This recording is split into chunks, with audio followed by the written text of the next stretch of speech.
Người nổi tiếng TV 24 giờ là kênh cung cấp thông tin về các nghệ sĩ, ca sĩ, diễn viên nổi tiếng của Việt Nam và thế giới.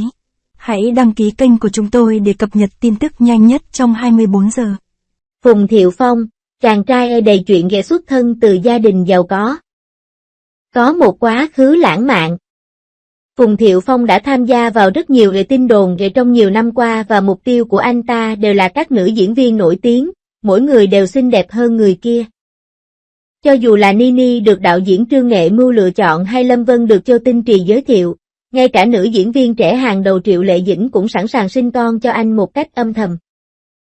Phùng Thiệu Phong có điểm gì quyến rũ, đẹp trai, giàu có và xuất thân từ một gia đình danh giá? Khi nói đến Phùng Thiệu Phong, người ta có thể nghĩ ngay đến khuôn mặt điển trai và khả năng diễn xuất hoàn hảo của anh, tuy nhiên.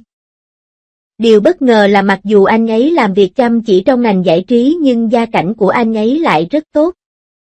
Anh tiết lộ trong chương trình rằng anh không sống trong khuôn viên trường trong suốt thời gian học đại học và thỉnh thoảng mời bạn cùng lớp đến nhà ăn tối Học viện Hí kịch Thượng Hải năm 2001. Vào thời điểm đó, một ngôi nhà gần học viện chắc hẳn phải có giá trị rất lớn. Ngôi nhà mới rộng hơn 100 mét vuông theo lời anh kể chỉ là một căn nhà nhỏ, đủ thấy gia đình anh khá giả thế nào. Có tài năng và xuất sắc của Phùng Thiệu Phong luôn muốn bồi dưỡng anh trở thành một thiếu niên có tính khí mạnh mẽ và xuất chúng, vì vậy anh đã học đàn violin từ nhỏ. Theo mẹ đi xem kịch và tham gia các cuộc thi hùng biện. Bản thân anh ấy cũng rất có tính cạnh tranh và ham học hỏi. Phùng Thiệu Phong, người có khối tài sản thừa kế hơn 100 triệu. Đã không lựa chọn tuân theo sự sắp đặt của gia đình mà kiên quyết lựa chọn sự nghiệp diễn xuất mà mình yêu thích. Vào năm cuối cấp 3, anh được nhận vào đại học nhờ điểm số xuất sắc của mình.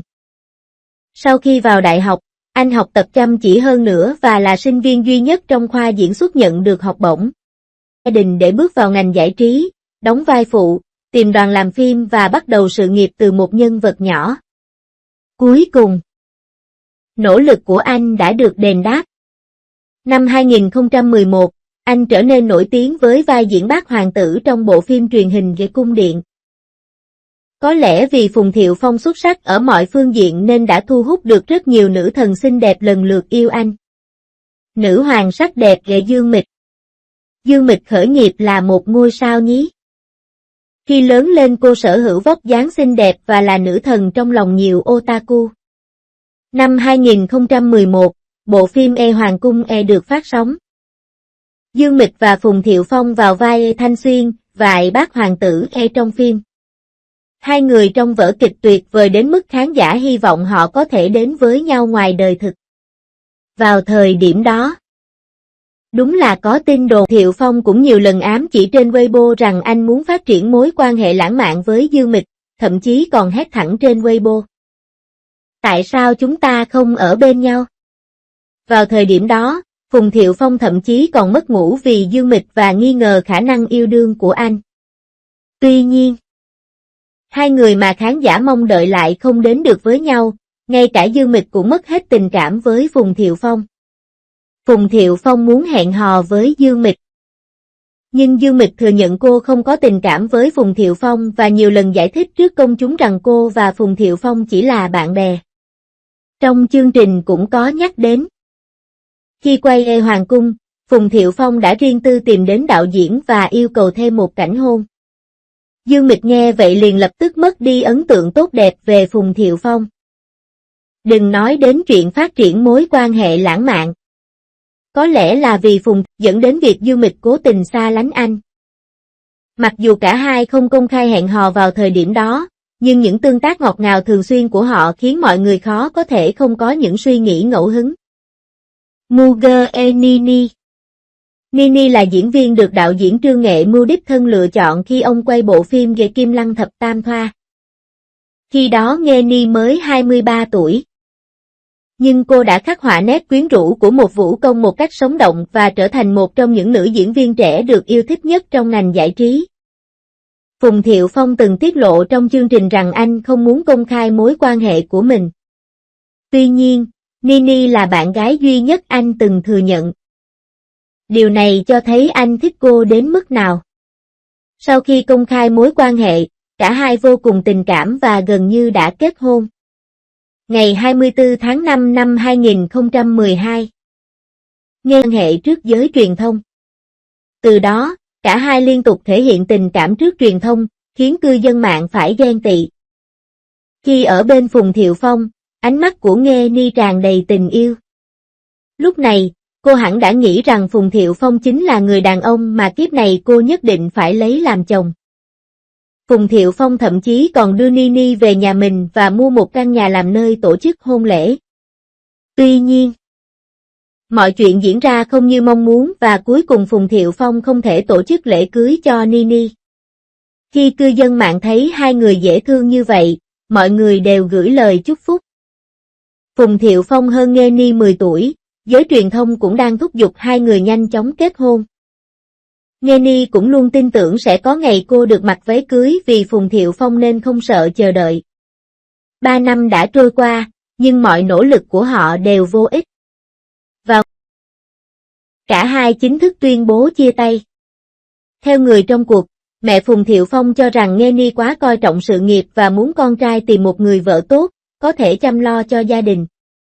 Tuy nhiên, dù lý do là gì thì hai người đã chia tay trong hòa bình và không có gì khó chịu cả, vì vậy chúng tôi chỉ chúc họ mọi điều tốt đẹp nhất.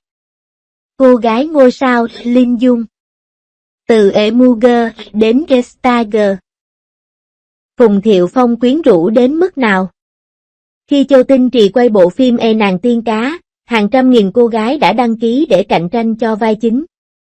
Tuy nhiên, Linh Dung lại nổi bật giữa đám đông nhờ vẻ ngoài độc đáo và thành công trong việc thu hút sự chú ý của công chúng. Sau Nini, Phùng Thiệu Phong không bao giờ công khai mối quan hệ của mình nữa. Nhưng giới truyền thông thường xuyên chụp ảnh anh đi ăn và đi chơi cùng Lâm Vân. Cô cũng được cư dân mạng đào lại và được chụp tại nhà Phùng Thiệu Phong, trực tiếp xác nhận hai người đang trong mối quan hệ. Mặc dù chênh lệch nhau tới 18 tuổi, Linh Dung vẫn rất gắn bó với mối quan hệ này và thường xuyên ám chỉ tình yêu của cô dành cho Phùng Thiệu Phong trên mạng. Có lẽ là vì mặc cảm tự ti. Hoặc có lẽ là vì cô muốn chiều theo sở thích của Phùng Thiệu Phong.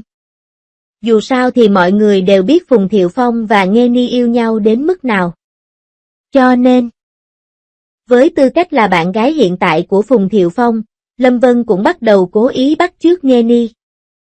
Cho dù là phong cách ăn mặc, trang điểm, tư thế chụp ảnh hay thậm chí là đạo cụ, Linh Dung đều rất giống Nini. Sẽ là quá trùng hợp nếu nói đó là sự trùng hợp ngẫu nhiên. Lâm Vân nghĩ rằng tình yêu của họ sẽ được chúc phúc, nhưng kết quả lại không như mong đợi. Trong mắt cư dân về ngoại hình, khí chất, phẩm chất và tính cách nên họ không mấy lạc quan về mối quan hệ này. Thái độ của Phùng Thiệu Phong đối với hai người bạn gái của mình cũng rất khác biệt.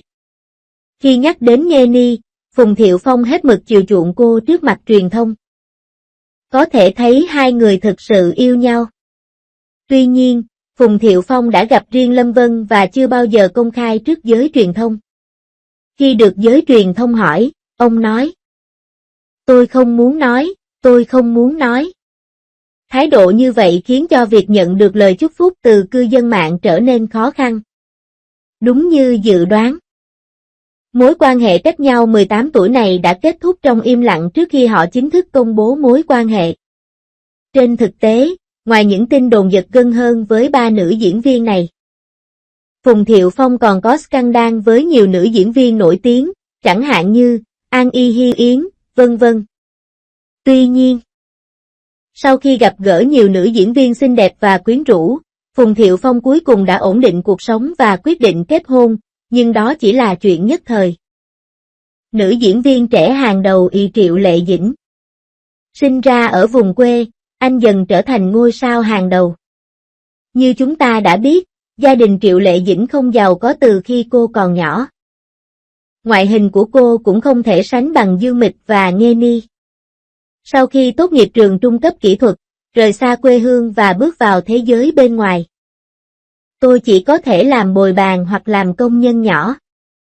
Cô từng mơ ước trở thành diễn viên và cuối cùng đã có được cơ hội vào năm 2006.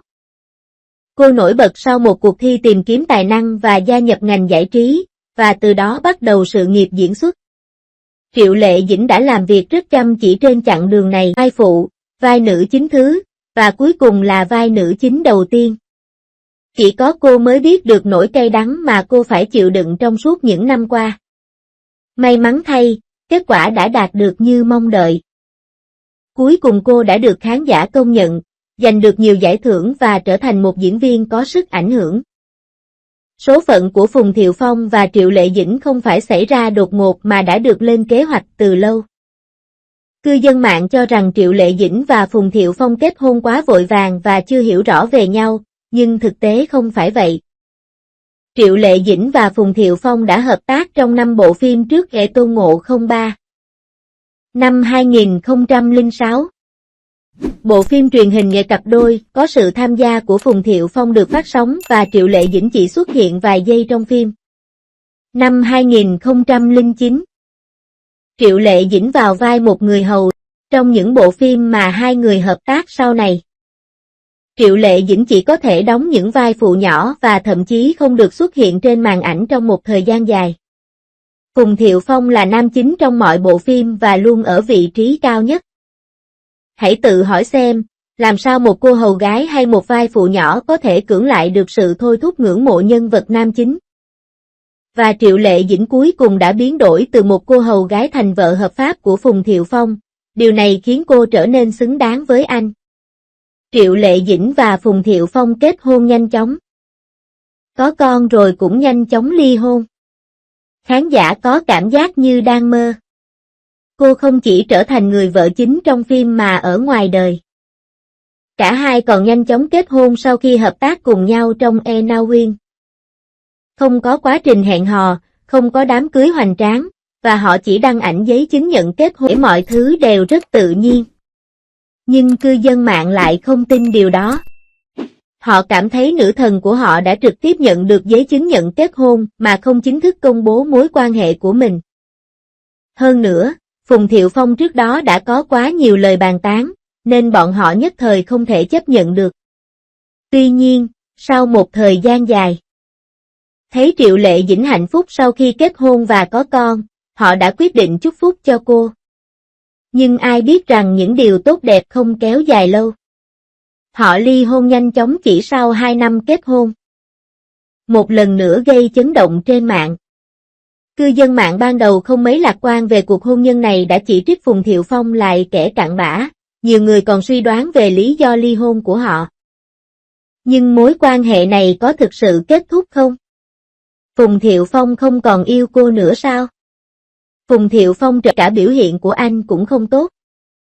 Anh cũng đề cập đến mong muốn tái hôn với bạn bè và thảo luận với Triệu Lệ Dĩnh, nhưng bị từ chối. Vì hai người đã chia tay trong hòa bình nên tốt hơn hết là hãy thoải mái và chia tay trong hòa bình. Nếu họ yêu nhau nhiều như vậy, tại sao họ lại ly hôn? Lý do thực ra rất đơn giản. Phùng Thiệu Phong chịu ảnh hưởng sâu sắc từ mẹ mình từ khi còn nhỏ. Trong mắt người ngoài, anh thậm chí còn được gọi là cậu bé của mẹ. Anh ấy vâng lời mẹ trong mọi việc, và không cần phải nói nhiều về một chuyện lớn như hôn nhân. Phùng Thiệu Phong xuất thân từ một gia đình giàu có và ngành giải trí chỉ là sở thích của anh. Nếu thất bại, anh ấy sẽ quay về và thừa kế công việc kinh doanh của gia đình. Là con trai của một ông trùm dệt may, anh ta phải kết hôn với một người phụ nữ có địa vị xã hội. Nhưng cô không thể cưỡng lại tình yêu của Phùng Thiệu Phong nên đã kết hôn. Sau khi vào gia tộc, mẹ Phùng Thiệu Phong tự nhiên coi thường Triệu Lệ Dĩnh.